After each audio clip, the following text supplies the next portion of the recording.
Good morning. And on behalf of the American Association of University Women of Hastings and the League of Women Voters of Dakota County, I'd like to welcome everybody to this forum this morning. My name is Lisa West, and I am the president of the American Association of University Women of Minnesota, or AAUW. I am also a Hastings resident, and I am president of the AAUW of Hastings branch. Our branch has 93 members, and actually there are 29 branches across the state of Minnesota that are our AAUW affiliates. And we have over 4,000 members and supporters. AAUW has been working to empower women and girls since 1881. A long, long history. Our mission is to advance gender equity for women and girls through research, education, and advocacy. AAUW's mission is equality for all through practical solutions in education, workplaces, and communities. Our involvement in today's forum, along with the League of Women Voters, enhances two significant aspects of our organization.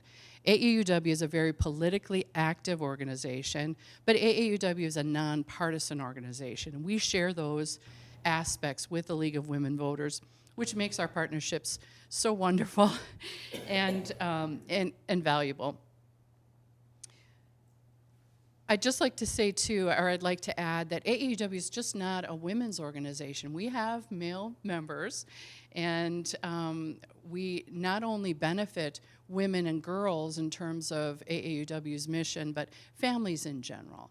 So I'd like to welcome everyone here on behalf of our two organizations.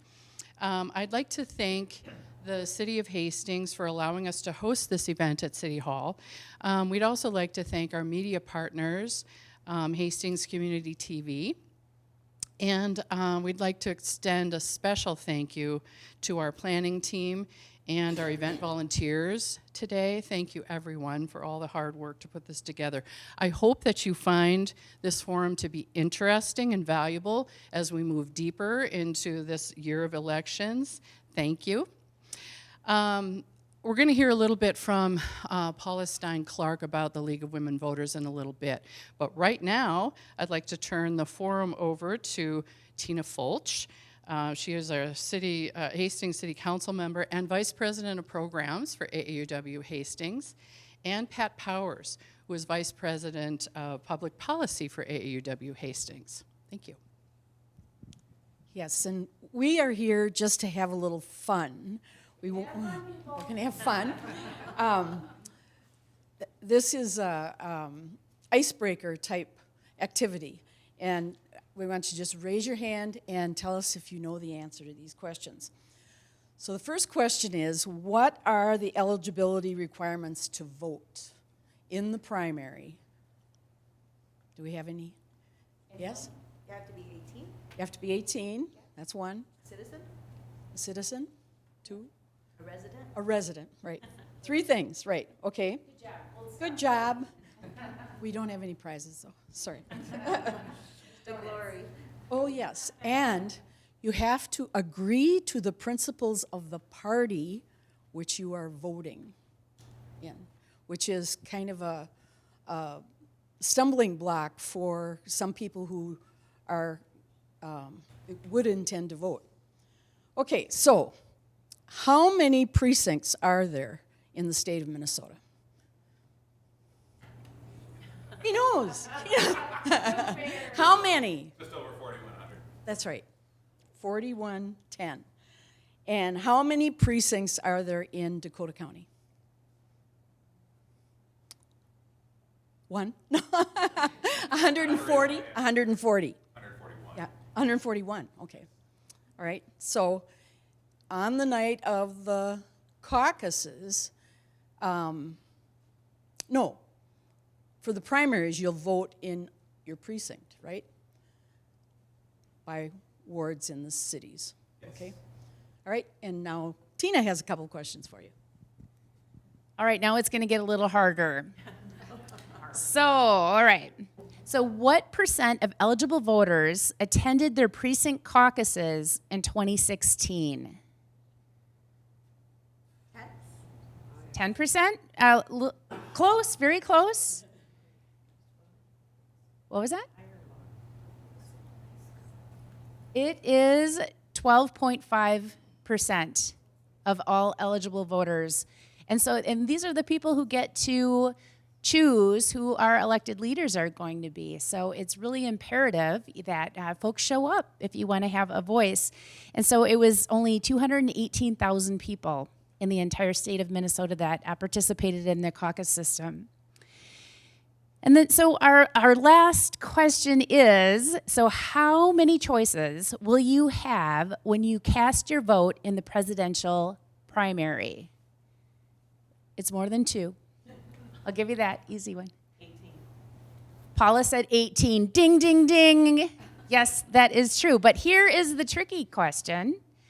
It's how many of those names can you actually recite? How many do you know the names of the actual folks who are going to be on the ballot for president? On the Republican side, there's Donald Trump and a write-in. On the Republican side, there's Donald Trump and a write-in. On the DFL side, there's Julian Castro, Amy Klobuchar, Joe Biden, uncommitted as an option, Bernie Sanders, Elizabeth Warren, Tulsi Gabbard, Andrew Yang, Michael Bloomberg, Tom Steyer. Oh no, Pete Buttigieg, Michael Bennett's still on it, and Cory Booker. Delaney. John K. Delaney. Yep. Yang. Yep. Mayor Pete. It's pretty good. Yeah. Wow, we got a ringer in the audience here. So congratulations. Very good. Yeah. I feel bad that we failed you. Yes, definitely. Impressive. So, well, that's it for our little trivia piece. Just trying to get folks ready to, answer. You can feel free to ask questions as we go along. And I am going to turn it over here to Paula. Advance the next slide. Paula, here you go. Thank you, Tina. Hello, everyone. Good morning. My name is Paula Stein-Clark, and I'm the lead spokesperson convener for the League of Women Voters in Dakota County. And as Lisa said, we are very delighted to be here co-sponsoring the event with AAUW Hastings Branch.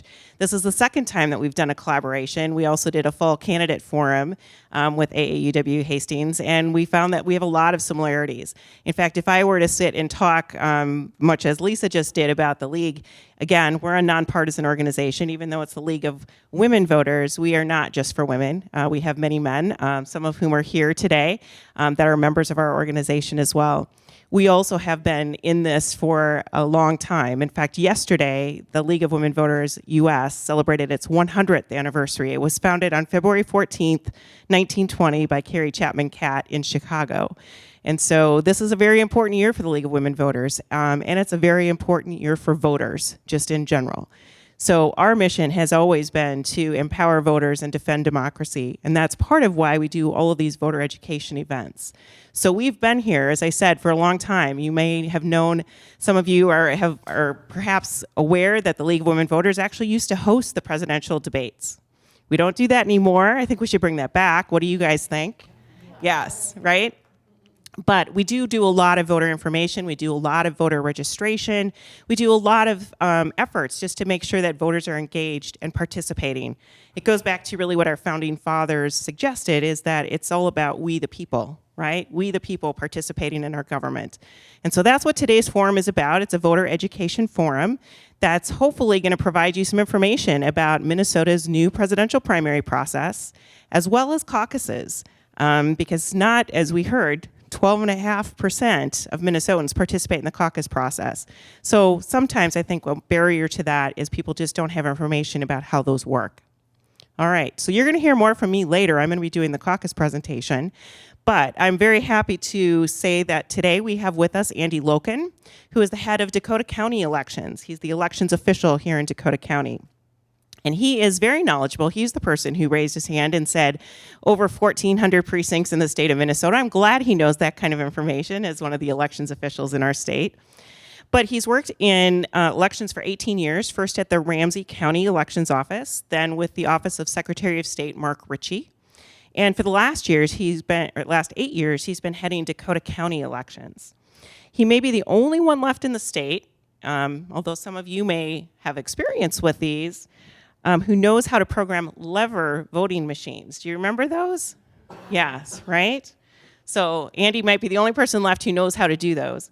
Andy's a resident of Lakeville, and he and his partner Jesse live there with their 3 kids. So in this part of the program, Andy's going to tell us everything we need to know about the nominating presidential primary, and he'll take questions as we go. So if you have a question, we've got a runner who's going to have this microphone that I'm holding. We want to make sure that we capture your question because we are actually, as we said, recording this event to be rebroadcast and shared. So please make sure you have a microphone in front of you when you ask your question, but interrupt Andy as he goes. So again, Lynn will walk over with the microphone.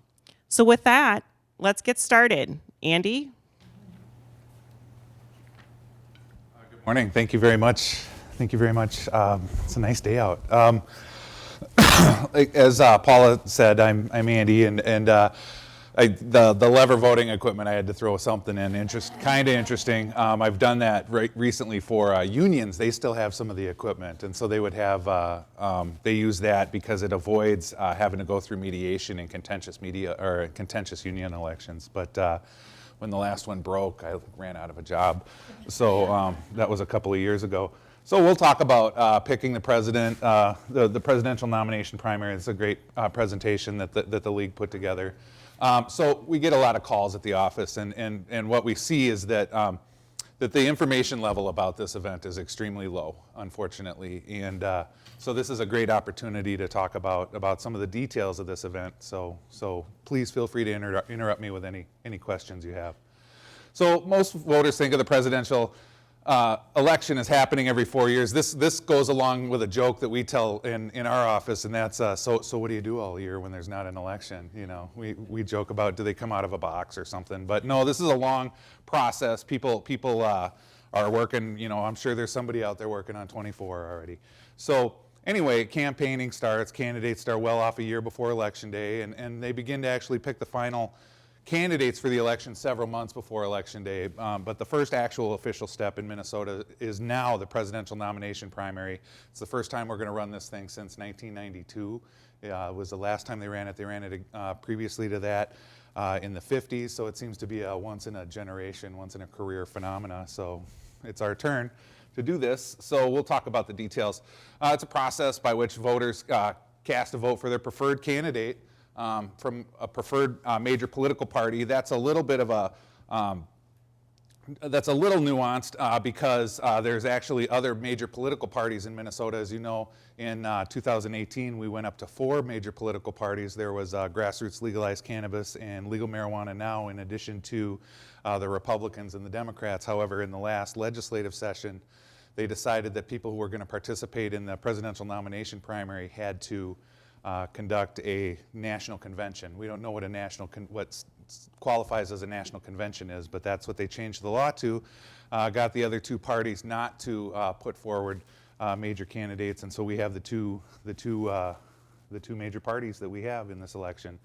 And it's not. I love the title of this slide. Not an election, but election-ish, and that's true. So. Another thing that I say a lot is nobody's elected at a primary, any primary. No one is elected. So I'm always very particular about what we call a primary and what we call an election, and that's even more true in this event. This is a party process. It has some of the trappings of an election. A lot of our law actually says it needs to be conducted in the manner for a state primary, with a couple of very notable exceptions. But it's not an election for a candidate. We're not electing any candidates. We're not even reducing the number of primary candidates as we do in traditional primaries. They're assigning delegates to go to the national convention and go into that process. So this is not going to mean anything to a voter, of course. It's just they're going there to vote for their person. So no one's going to know it, but now we do. So there's 8 steps in the presidential nomination process. This is kind of the high-level view. We'll go through each of these steps in detail in the next slides here. So someone decides they want to be president. I think they're crazy, but they do. So they become a candidate for president, start raising money, start doing that lobbying process, and then they get affiliated with a party, and so they seek the nomination of the party to be on the November ballot, and that would be nationwide. So they need in this state, that's a presidential nomination primary that takes place in March. They contact the party chair. The party chair in the law is the only person who actually assigns people to be on that ballot. There is no candidate filing process as there is for traditional elections. So the party chair, and I know they have a process behind that, is the person who tells the Secretary of State who's going to actually be on the ballot. So, and that's what happens in this step. So they decide which candidates, and in fact, which order those candidates will appear, because as you know, we rotate ballots in this state, and so they set this thing called the base rotation sequence, and that appears in all the largest precincts, but it appears for roughly an equal number of voters as well, the way that we rotate in this state. They also decide if there's going to be a write-in or if there's undecided or uncommitted. And as Philip mentioned, the Republican Party has mentioned that has elected to put write-in on their ballot, and the Democrats have put uncommitted on their ballot as well. And that actually uncommitted rotates with all the other candidates. It'll look a little strange, something we haven't typically seen. So, like I said, they submit the candidates to the Secretary of State. They did that on New Year's Eve. They certify a list of candidates to go onto the ballot, and then we program the election from there. But okay, then the election happens on March 3rd. A whole bunch of things happened in between that, but we're going to March 3rd.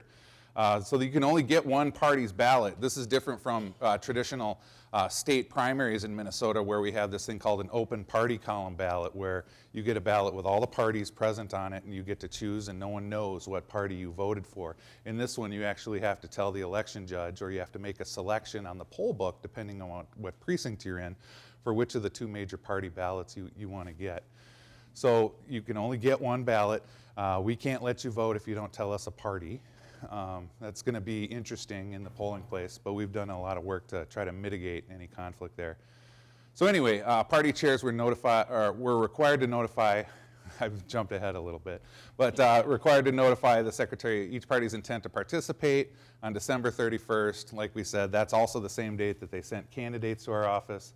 And this year, as I've said a couple of times, only those two parties will be participating.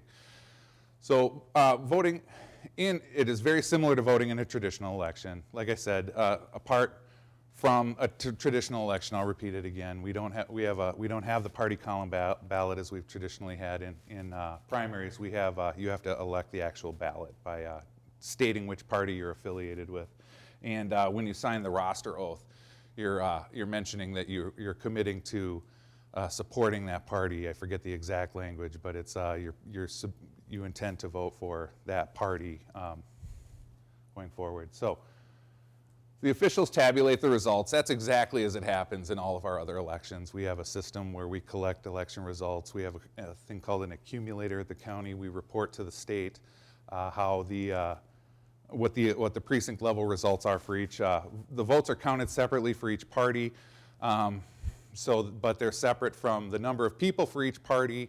And the votes are obviously separate. We don't affiliate ballots with voters. We don't. So there'll be some anonymity there, but they're counted separately for each party. Basically, what we've established in our programming is two separate elections that have a ballot that goes into the same ballot counter. That's what it looks like in our system.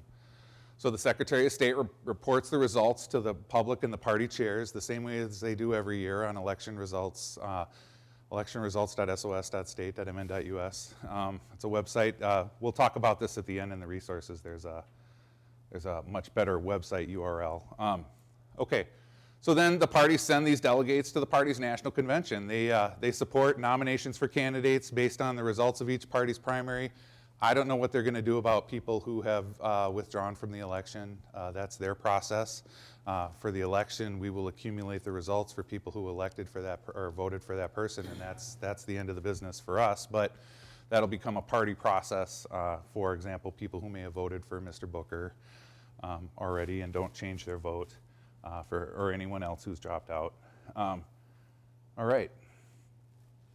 So the national convention happens, and then each party announces a nominee at their national convention with the big speeches, and The nominees are announced, and then we'll move forward and put those parties' nominees along with the minor parties on the November ballot. We typically, in the last few years, we've had about 8 candidates from various parties. Here's a couple frequently asked questions. You guys have any questions before we touch on these? Are the parties bound to the, oh, sorry. Oh, boy. Are the parties bound to the results? So Chapter 207A does say that the election results must bind candidates, but what does that mean? I mean, I don't know what sort of accountability there is for that. I wouldn't, I think so, would be the answer. So, but what they ultimately do at the national level, I think is a part of their process. Andy, I have a question as well. Yes, You mentioned by precincts that there are some that will have the e-poll books and others that may still have a paper roster. Sure. What do you have a percentage in Dakota County? How many are on Sure. electronic poll book versus not? Sure. Here come some numbers. So 118 of the county's 141 precincts use an electronic poll book. It's basically an iPad with a electronic roster system on it that allows the voter, that allows the election judges to automatically look up the voter. They can precinct it. It's got a whole ton of other functions that allow you to run the polling place with. And then there's another 3 precincts that vote by mail. And then there's another 19 that still use the traditional paper rosters. And this will be the last election. No, there's second to the last election for most of them in which they use paper rosters. The next week is township elections, and they'll use paper rosters in that one. And then at the August 11th state primary, we'll be going statewide with electronic rosters. So in addition to the privacy that you get inherently by using the electronic poll book. So let me back up for a second. What'll happen when you go to the poll is, you'll say, I'm Andy Loken. I don't intend to vote in this election, but you'll say, I'm Andy Loken. And then, the election judge will look you up and, okay, is this you? And then they'll rotate the iPad device towards you. Is this you? Yep, okay, well, will you make a party selection? And there'll be 2 buttons on there, and they'll say Party A and Party B.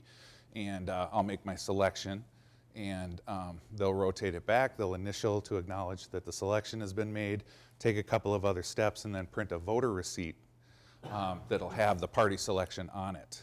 You'll also print this thing called a voter signature certificate. And what that does is that takes the place of the voter oath that everybody signed in the roster. Am I going too fast? Does this all make sense? Okay, good. And the registration process is aside from that. Let me not muddy the water with that. So you'll sign this voter signature certificate, and the election judge will take that, and then they'll give you a voter receipt, because the law says that the person who takes your signature can't actually also give you a ballot. So what you do is you take that voter receipt, which actually has a party notation on it for this election, take it to the ballot judge, who will have 2 piles of ballots that are face down, and they'll know which one is which. But we want to keep it discreet in the polling place, and they will give you a ballot and a secrecy sleeve. You go to the voting booth and you vote, and then you deposit it into the ballot counter, grab an I voted sticker, and move on with your day. You had a question, ma'am? Hi there, I'm Krista. I just had some questions about security with that when we go paperless and on all iPads. What plans do you have in place to make sure that there is no outside interference, or what happens if the iPads don't work? Do you have backup paper? Absolutely. So we deliver paper rosters to every polling place on election day in this kit that we call for emergency use only, tear plastic in case of emergency. And basically that has traditional rosters. And so we still train on old paper rosters and voter receipts for those precincts that'll still use them. So they'll be prepared in the event that the system goes down. And what that would require is something like long time loss of power or other things, because we actually provide our own internet connection. We bring our own hotspot that's secure. All connections are encrypted. The law actually forbids certain connections with outside the internet, with other things on election day. The only thing that we transmit to the polling place is the names of people in that precinct for whom an absentee ballot has been accepted, and that allows us to prevent them from coming into the poll and voting as well. So we have very limited connections. The iPads are a lot more secure than the paper rosters because when you're looking up Andy Loken, I can't look up all my neighbors or all the other Lokens on the list and see if they voted or see what's going on with them or what party notation has been made for them. So they're a lot, actually the answer is they're a lot more secure because they have some active security measures. We also run mobile device management on them, so if they leave our control, we can brick them, if you know what that is, remotely. So if they ever come onto the internet again, we become aware of it and we can kill that machine remotely. So they're very secure. They'll have some. They have some interesting hitches. We've used them only since 2018, and we're learning about them. We intend to go like I mentioned, we intend to go countywide with all elections later this year, and then moving forward in the odd year school district elections. So is that okay? Good, cool. Any other questions? Hi.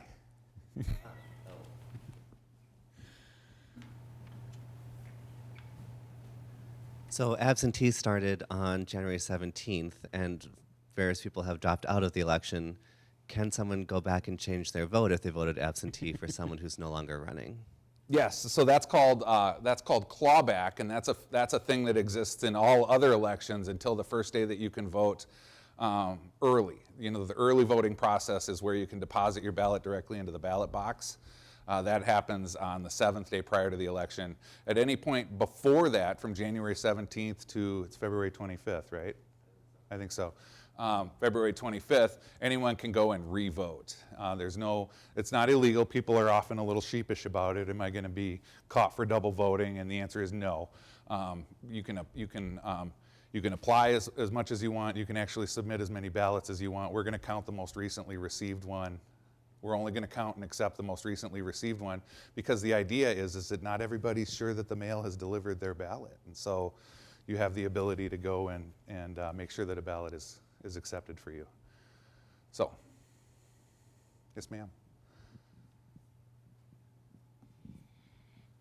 So can you describe just one more time so that I understand it crystal clear what happens with your vote in this primary for the president? So like, let's say, for instance, Amy Klobuchar gets 20% of the votes in this election.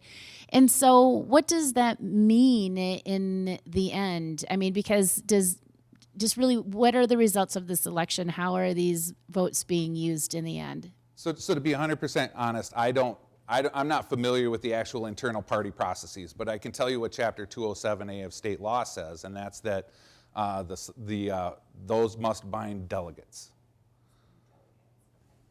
Beyond that, I don't know. That's a party process. We will report the results. They will have to do what they will with the results beyond that. But the law does say that it must bind delegates, so I would assume that they would be accountable to that. Beyond that, I don't know. So, any other questions? I think we have one more slide here. Oh, no, we got a couple more. What information about you is shared? This has been actually the source of the majority of the calls that our office receives lately. I don't want to give a party choice. The law is explicit about that. If you don't make a party selection for which party ballot we give you, you cannot vote. It's very clear. Has been some work about the Tennyson warning and notice to voters. We put a big giant sign in our polling locations during the absentee period that says exactly that. It's a Tennyson warning related to what we're collecting from you, party selection, what we do with that, and I'll go over that in just a moment, and then what are the results of not giving that information, and the answer is you can't vote. So the law requires the state to share your party preference with the chairs of the major political parties. So the list of people who voted and the party selection that they made will be made available to the party chairs after the election. And it'll be about 6 weeks because it takes the state 6 weeks to post voter history. Posting voter history is where we mark in the statewide voter registration system, the database of voters. It's collected from rosters, from poll books, and from absentee ballots, people who voted, and it takes 6 weeks for that to happen statewide.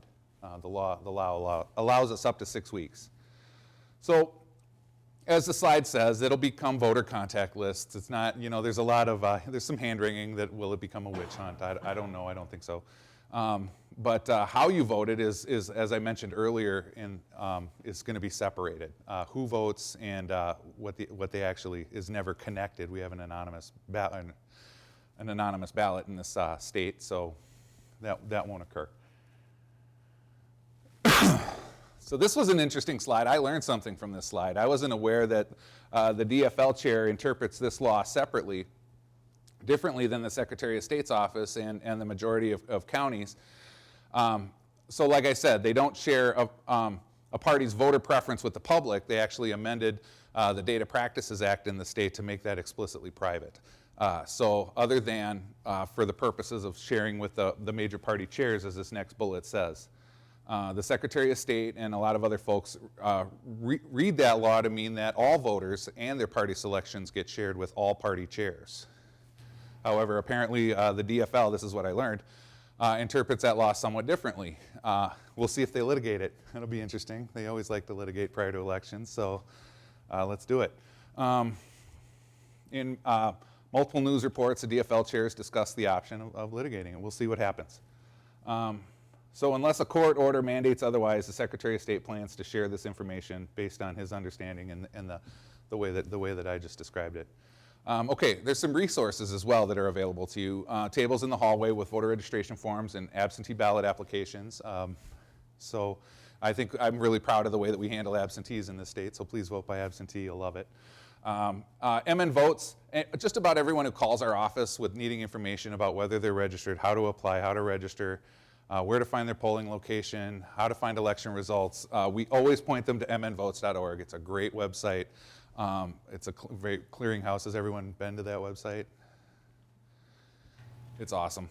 And then the league has a great website as well, and lots of facts about the PNP election. And then you're always welcome to call our office. We're happy to help you if you have a question that's not addressed by any of the websites. Our website's pretty all right too. We have a lot of information on that, but like I said, we're always happy to talk to you too, so just give us a call there. And that's it. Did you have a question? Okay, I have a question. Sure. So I think one of the primary drivers of the legislature making the decision to pull and the parties too, requesting that the nominating primary be separate from the caucuses was to increase voter participation, right? So we heard it was 12.5% of people participate in caucuses. Have you heard any numbers floated in terms of how much they expect an increase in voter participation in this now kind of balloting process rather than through the caucus process? So we'll know more about that on March 4th. But I know that I promise you we will not run out of ballots or materials. We've gone crazy. We're going to make sure that we're ready for anything. The idea was to improve on what happened in 16, of course, which was kind of a mess for a caucus process. So for this first PNP, we're not going to miss. We're ready for some significant turnout. Can you just speak to, I don't need to be, I might necessarily speak to what that mess was? Oh, that was it was a party thing, so we didn't have a lot to do with it. But I did drive by Henry Sibley on my way home from where I lived there, and it was an amazing mess of cars. But it was polling place or caucus locations that weren't prepared for the number of people to vote. It was a lot of people coming in expecting to vote and not be a part of the caucus meeting and the rest of the events that happened there. A lot of materials that weren't prepared. I heard a lot of people voting on Post-its and slips of paper, difficulty in reporting those caucus results. And so by making it a more traditional election, we already have a structure in place to handle all of that. So, cool.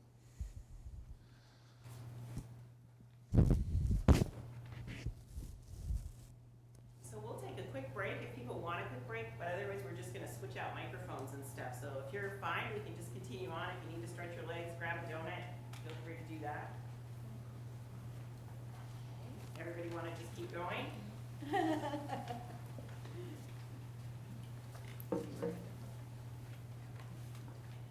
I'm good? Okay, Mike's giving me the thumbs up that I'm mic'd up now. thank you, Andy, very much for walking us through what that presidential nominating primary is going to look like. It will feel different, as Andy, the question that I just kind of had to him was,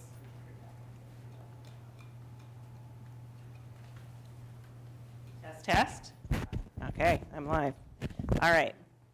So, as I was saying, you know, we really did have kind of a mess. If any of you participated in the 2016 caucuses, no matter which party you were participating with, what you likely encountered were a lot of long lines, difficulty even perhaps parking at your location. I can remember watching the news that night and seeing places in Edina where they just had trails of cars attempting to get into a parking place, inadequate supplies, et cetera. So part of why the league is actually supporting this switch also to a presidential nominating primary is really with the hope that more voters will participate, right? So again, it's not for everybody. I mean, you have to be affiliated with one of the two major parties to participate, but nevertheless, hopefully this makes it a little bit easier for you to participate. There is still going to be caucuses. How many of you in this room have at some point in your life participated in a party caucus? Okay, I think everybody except for this young lady here. She was there. Okay, so she was there as an observer. So what I'm going to talk through, because the party caucuses are still going to happen. So these are local meetings of political parties. And to the best of our knowledge, I don't know if there are going to be precinct caucuses in every precinct for any of the cannabis parties. They're the two cannabis parties. But for sure, the Republican Party and the DFL both have precinct caucuses. And the way that you can find that is the website actually that Andy had just talked about was going to minvotes.org. Minvotes.org, there's a precinct finder there that you can actually put your address in, put your house number in, and it'll kick back to you what your precinct is. And then with that information, you can also contact your local party. And we'll provide you the information about those parties later on. So you can actually contact them and say, I want to participate in my caucus. Where's my local caucus location? So it's really the first in a series of meetings. And it's really pulling together. Again, you're talking at your precinct level, right? So these are people that are your neighbors, your community members, that are there gathering together to talk about political issues. And again, you've already selected which party you're going to be participating with. So you're going to be with sort of like-minded individuals. And what you're going to be talking about are issues.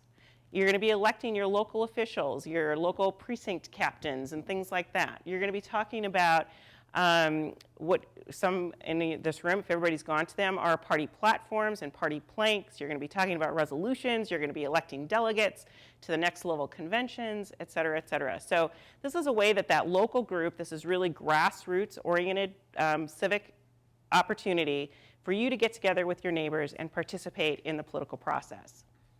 So each one of the two parties, two major parties, the GOP and the DFL, run their caucuses slightly differently. So that's not what we're here to talk about today. We're not here to talk about specifically what you would experience at a Republican caucus versus a DFL caucus, but more or less at that higher level. So when are they held? So we all know Super Tuesday, right, is the presidential nominating primary. That's a Tuesday. Okay, the caucuses actually occur before that. They're going to be February 25th, which is also part of why we wanted to do this voter information session in advance of both caucuses and the presidential nominating primary. Caucuses begin at 7 p.m. So again, you can go to MinVotes, you can find where your precinct is, you can figure out by contacting the parties what specifically you might want to be prepared for when you go to your local precinct caucus. So here are the major political parties. Does everybody know that we have 4 major political parties? I know Andy just mentioned that a little while ago. And I've got 2 people from the elections office here in the room today, so if I state something incorrectly, I invite them to correct me. But essentially, the major political party is defined by Minnesota statute. And the best way that I think about it, and there's more to it than just this simple thing, but they have to achieve 5% of the cast ballots in a statewide election in the previous election, and then it takes place January 1st is when they get the major party designation. Is that right? Looking for affirmation from my elections officials. So what that means is that the last time we had a statewide election, so what is statewide, right? It's a US Senate race, it's a governor's race, it's an attorney general's race. Any of those races, when those parties ran a candidate, they achieved 5% of the votes cast. that gets them into major party status. Similarly, you can lose major party status, which has happened, right? We've had both Independence Party and Libertarian parties, I think, have both been major. I know Independence for sure, I'm not sure about, and Green Party, correct. So those have been major parties in Minnesota before, but they've lost major party status because they have not achieved that 5% of votes cast in a statewide election. So that's how that works. So if you're wondering, like, well, how come we've got these two added, but Independence isn't there and Libertarian isn't there, that's the reason why. Okay? So in Minnesota, we've also got minor political parties. So again, these are the ones that have not achieved that 5% threshold in a statewide election. So again, if you want to see more of the real detail of how those are defined, you can go to that Minnesota subdivision, 200.02 subdivision 23, and it will actually show you, and you can read through what the requirements are.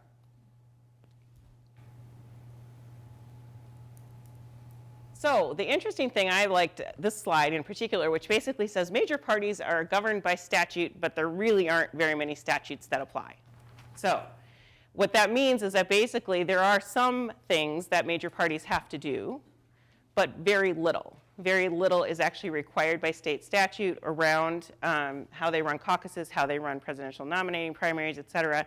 They basically get to kind of set the rules within their party for their own party membership. And minor parties, as it says here, may not have precinct caucuses at all. So if you're interested in any of those minor parties, again, we'll have some information at the end here of how you can contact them. And you could find if there is a party, Green Party caucus going on in your precinct, you would be able to find that out. So who can participate? As this young lady here in the back has observed a caucus, and how old are you? 9. So she's 9 years old. She's already been to a precinct caucus. That's tremendous. Thank you. But anyone can go and observe. But in order to be able to participate, you, A, need to be eligible to vote in the November 2020 election. Okay, so that basically means by November 3rd. Is that the right date? Yes. Yes. I should know that, right?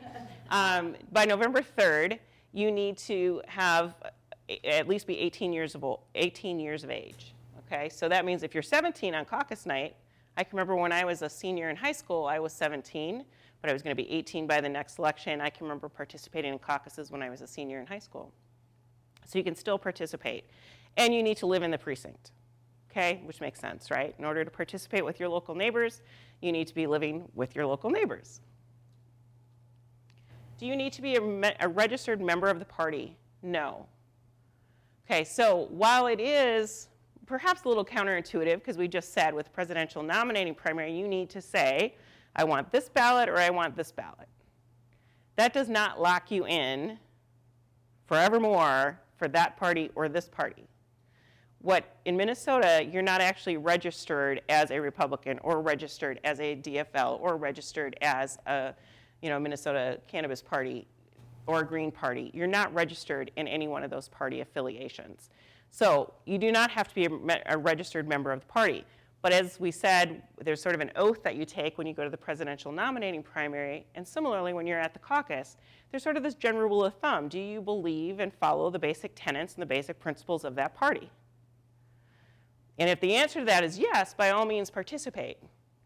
But if you are saying, no, the vast majority of what this particular party is about, I disagree with, then that's probably not the party you should be caucusing with, right? So you don't have to be registered, but there is sort of a handshake agreement, let's say, for you going into the caucus or you voting in that particular presidential nominating primary, that you indeed are sort of in alignment with what that party stands for, okay? And again, I should have said earlier too, if you have any questions for me, feel free to raise your hands and interrupt. So what happens at a precinct caucus? I should be asking you since you've all been there, right? How many of you know that there's somebody who's sort of a convener, right? Somebody who kind of pulls it all together, and then what's one of the first things that happens? Anybody? Christina? People propose resolutions. Yeah, you propose resolutions, but you're also going to choose volunteers, right? You're going to say, who's going to be sort of in charge of this? Sometimes you might even be electing what they call a precinct captain. You might be electing people who are going to lead that precinct through this next cycle until the next caucuses happen, right? So they could do things like, in this case, maintaining contact lists. Who's in my precinct? They could be organizing campaign events. They could be, helping with political meetings. All of those kinds of things are what these volunteers do. Again, could vary by party. So again, we're talking in very, very broad terms. What else happens? Discussing issues and ideas. So as Christina just said, that's one of the key things that happens. And I think what's interesting is, if you've been to precinct caucuses before, we used to have that preference ballot. How many of you remember doing preference ballots at your caucuses? Which is where, when there was a presidential election, you got to write down on your slip of paper, this is the person that I'm supporting. But there were often times in the past when I've participated in caucuses, when people would come to the meeting, that's all they really wanted to do. They really just wanted to cast their preference ballot. They didn't want to stay for the discussion of issues and ideas. They didn't want to talk about resolutions. They didn't care who the delegates were, who got nominated for the conventions or things like that. All they wanted to do was sort of cast their ballot, which is, again, why I think it makes sense for us to separate the presidential nominating primary, which is that kind of preference ballot, just done a different way now, from the rest of the caucus process. So we'll talk through exactly what a resolution is like and how you go about doing that. But eventually, if there's enough support for whatever you put forward as a resolution, if there's enough support at your precinct level and then it kind of works its way up, it could become part of the official party platform.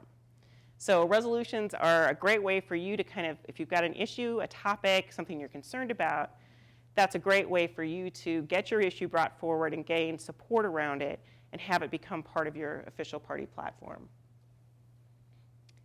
You also choose delegates. Now, some people might say, in fact, there's been a little confusion. I would guess that the elections office has gotten questions about, okay, if there's a primary, nominating primary happening, are caucuses still happening, right? I'm getting yeses from the Dakota County Elections Office. Because people are thinking, well, okay, now we've got this nominating primary, what do we have caucuses for? Well, there's a lot of other stuff that goes on at caucuses, as we've already described, but there are also other candidates you're going to be talking about. You're just not going to be talking about the presidential candidate now. You might still be talking about a U.S. Senate candidate. You might be talking about a congressional candidate. You might be talking if there's a governor's race or whatever happens. Anything other than the president's race is still going to be discussed at a caucus in terms of where do we want to lend our support? Which candidates do we feel we want to support for U.S. Congress or U.S. Senate or governor or those types of things when those races occur? So those are still going to happen in a caucus setting. And that's why it's still important to participate. Because if those of us who have participated in caucuses peel away, then imagine how much more difficult that's going to be for the people who are running for a U.S. Senate or Congress or governor or whatever in the future if they don't have a caucus process to help them figure out and navigate their way to getting the endorsement from a party. So again, each of these do these in different ways. So again, I'd encourage you to contact your preferred party to find out exactly how they handle different candidate races in their party. As we've already talked about, and Andy did a great job of describing, what doesn't happen at a precinct caucus, no longer does that preferential ballot for a president happen at the precinct caucuses. That's really the only thing that's changed. That's the piece that's been stripped away. Okay, that's now a separate presidential nominating primary election ballot that you're going to be casting. Okay, everything else about the caucus process pretty much remains.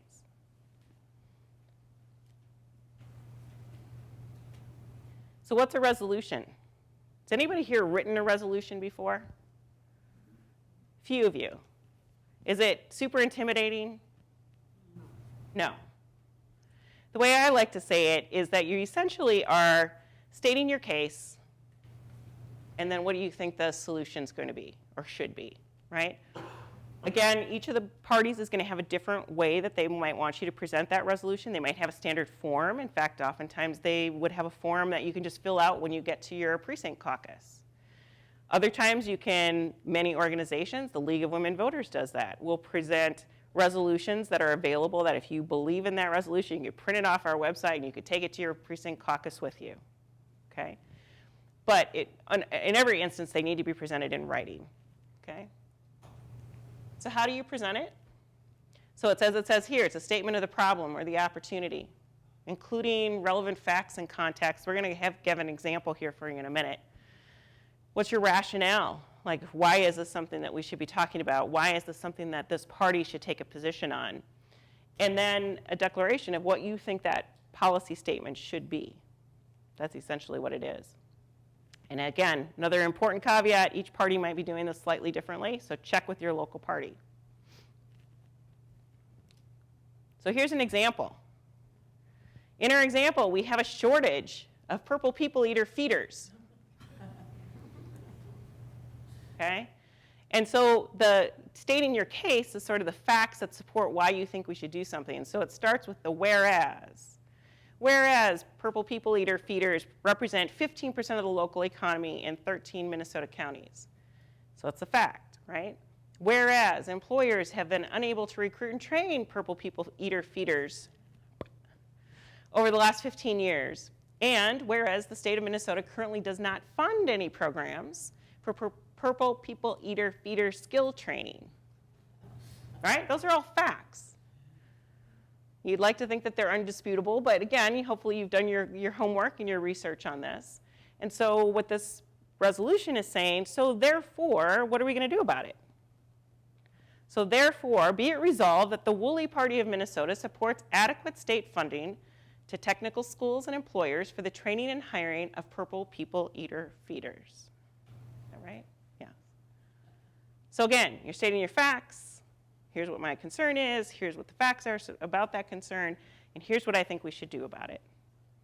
Now again, your task, if you're the person who's presenting this resolution, is to go to your precinct caucus, bring it up, talk with your neighbors, get support of your neighbors.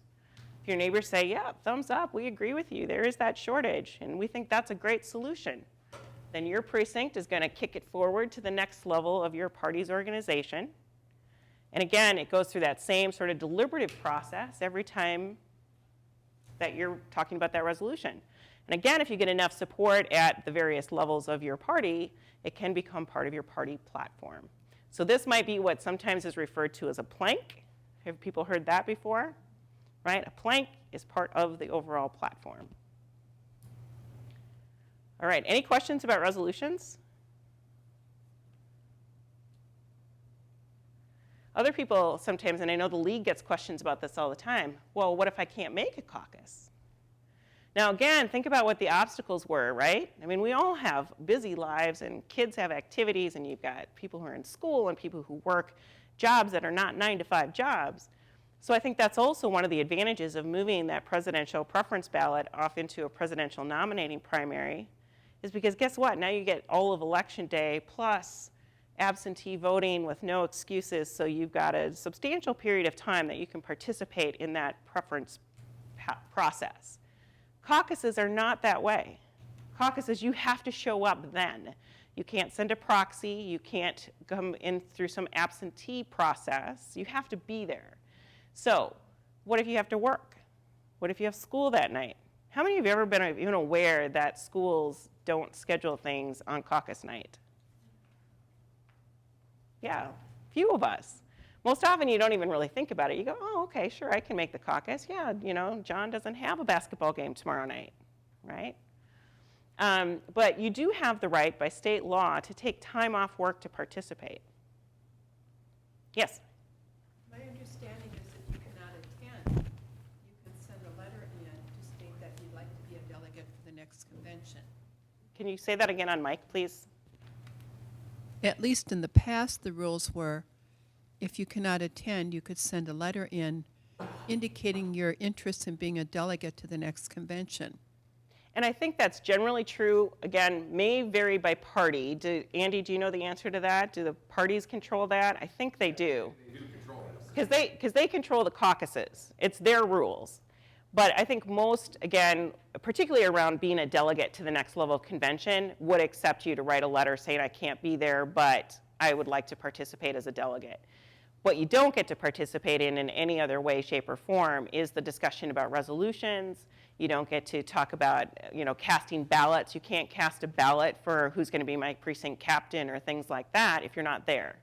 So you're right, you do oftentimes, again, I'd encourage you to check with your party to find out what their rules are about if you want to be a delegate and you can't attend a caucus.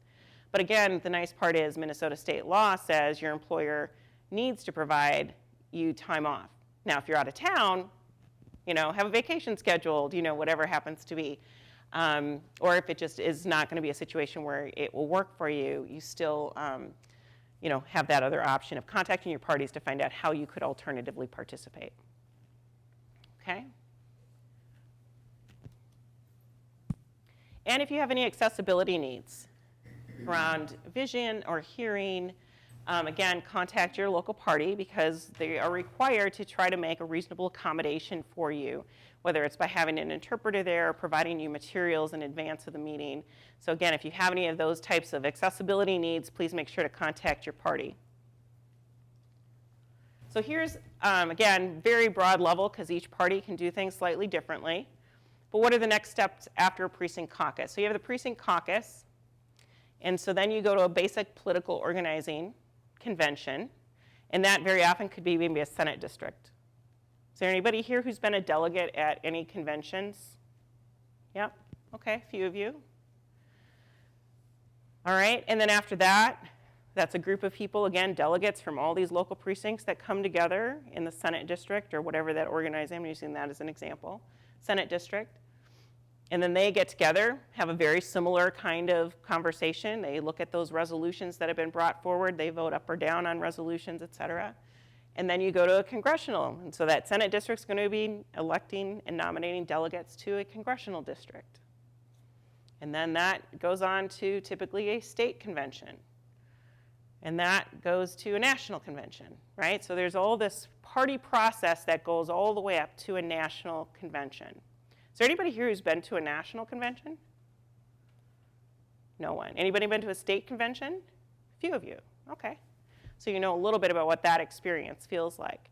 Does anybody know where the conventions are this year? At least the two major GOP and Democratic national conventions?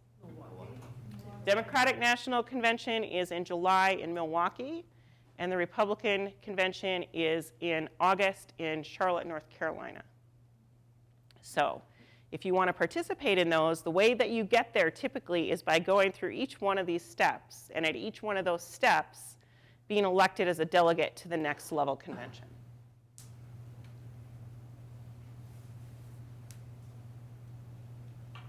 So you've heard both myself and Andy reference, key thing to remember about all of this is that this stuff is all about the parties. So as Andy said earlier, while that presidential nominating primary is election-ish, right? It feels like an election. It doesn't feel a whole lot different to you as a voter. When you go to your precinct and cast a ballot, it is actually a party process, okay? So the parties are the ones that control the nominating primary as well as the caucuses, and you as a voter are the person who's participating in that to the degree that you're comfortable participating in it. So one of the last paragraphs here basically says if you have questions, concerns, complaints about how these processes are working, you can try contacting your legislator around certain things. So one of the things that people are right now, we are encouraging to contact your legislator about, if you're concerned about what the rules are about how your data can be used and shared, that might be something that you'd want to talk with a state legislature about in terms of getting them to write some of this into state law about what the parties can and cannot do with information that is gathered through a presidential nominating process. But otherwise, really you need to talk and work through your local parties to be able to address any concerns that you have about the primary or the caucuses.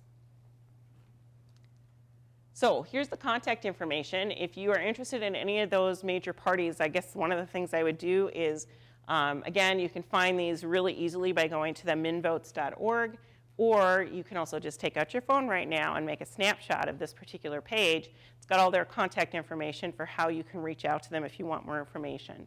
Does anybody want me to hold this page for a second? Not seeing anyone. Okay. And here's the contact for the minor parties. So again, you can find that information pretty easily at minvotes.org.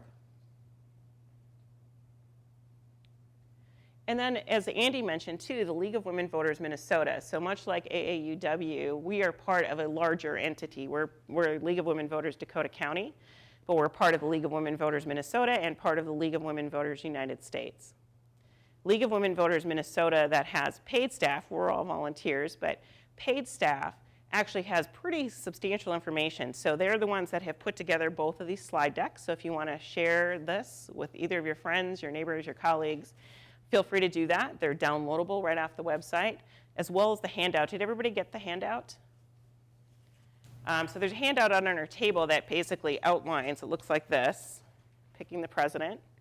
Okay, that's available for download on the State League's website, and they have a lot of frequently asked questions. And what those frequently asked questions are the questions of voters like you and me who are calling the State League office and saying, hey, what about? What about this? What about that? Those questions are actually addressed on the State League's website too. So you can find out, even just if you're curious to know what are people asking about, that's the place that I would direct you to get your questions answered. That's all I have. Does anybody have any questions about primaries? Andy's still here, or Dakota County elections in particular? If not, thank you guys for coming today. We will be, this has been recorded by Hastings Community Television, so thank you very much, Mike Bremer and your crew, for helping to get this word out. We'll put this out, I know he's got it, as well. We'll put it on the League of Women Voters. We'll get it to AAUW, so you can go to either of those websites to share links so that other people can see this information too. Hopefully it gives you some confidence when you go into the presidential nominating primary and the caucus process of what to expect when you go and how it's different from what you've experienced before. So thank you very much for being here today. Appreciate it very much. Enjoy the rest of your day.